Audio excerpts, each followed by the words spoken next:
Hi friends, welcome back to Patel computer YouTube channel. ವೀಕ್ಷಕರೇ, PM Kisan ಹಣ ಜಮಾ ಆಗಿಲ್ಲವೇ?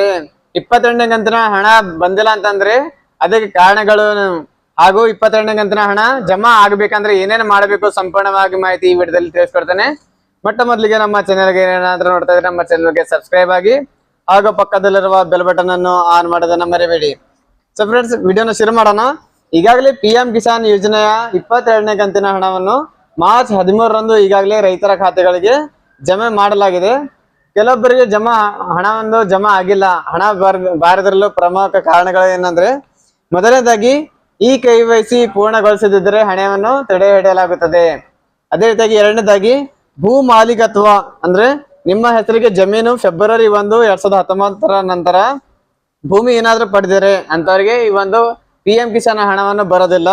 ಅದೇ ರೀತಿಯಾಗಿ ಒಂದೇ ಕುಟುಂಬದಲ್ಲಿ ಒಂದಕ್ಕಿಂತ ಹೆಚ್ಚು ಅಂತಂದ್ರೆ ಪತಿ ಪತ್ನಿ ಆಗ್ಲಿ ಅಥವಾ ಮಕ್ಕಳಾಗ್ಲಿ, ಅದೇ ಒಂದೇ ರೇಷನ್ ಕಾರ್ಡ್ ಇದ್ದಂತ ಅಭ್ಯರ್ಥಿಗಳಾಗ್ಲಿ, ಎಲ್ಲಾ ರೈತರಿಗೆ ಏನಾದ್ರು ಒಂದೇ ಮನೆಯಲ್ಲಿ ಇಬ್ಬರ ಹೆಸರಲ್ಲಿ ಮೂರ್ ಜನ ಹೆಸರಲ್ಲಿ ಏನಾದ್ರು ಒಂದು ಪಾಣಿ ಇದ್ರೆ ಅಂತವರಿಗೆ ಈ ಒಂದು ಸ್ಕೀಮ್ಗೆ ನಿಮಗೆ PM ಕಿಸಾನ್ ಹಣವನ್ನ ಬರೋದಿಲ್ಲ.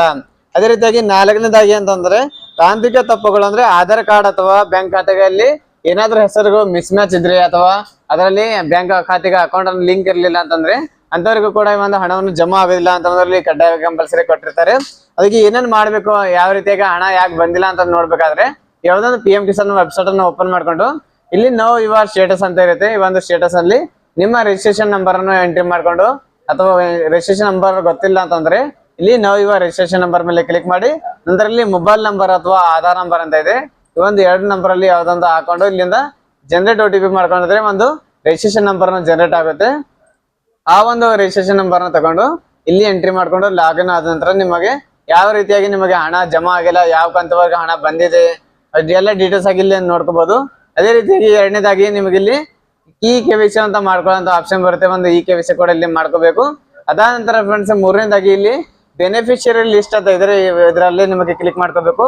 ಕ್ಲಿಕ್ ಮಾಡಿದ ನಂತರ ನಿಮ್ಮ ಹಳ್ಳಿಯ ಪಠ್ಯದಲ್ಲಿ ನಿಮ್ಮ ಹೆಸರು ಇದೆಯಾ ಇಲ್ವಾ ಅದನ್ನು ಕನ್ಫರ್ಮ್ ಮಾಡ್ಕೋಬೇಕು.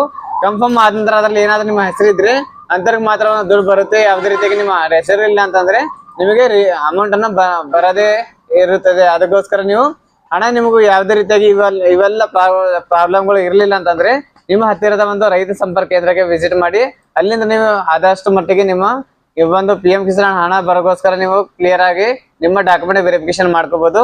ಸೊ ಫ್ರೆಂಡ್ಸ್, ನಮ್ಮ ಮಾಹಿತಿನ ಇಷ್ಟವಾದಲ್ಲಿ ನಮ್ಮ ವಿಡಿಯೋನ ಲೈಕ್ ಮಾಡಿ, ಫ್ರೆಂಡ್ಸ್ ಜೊತೆ ಶೇರ್ ಮಾಡಿ. ನಾನು ಮತ್ತೆ ಭೇಟಿ ಆಗ್ತೇನೆ ಮುಂದಿನ ವಿಡಿಯೋಗೆ. ಅಲ್ಲಿವರೆಗೆ ನಮಸ್ಕಾರ, ಧನ್ಯವಾದಗಳು, ಶುಭ ದಿನ.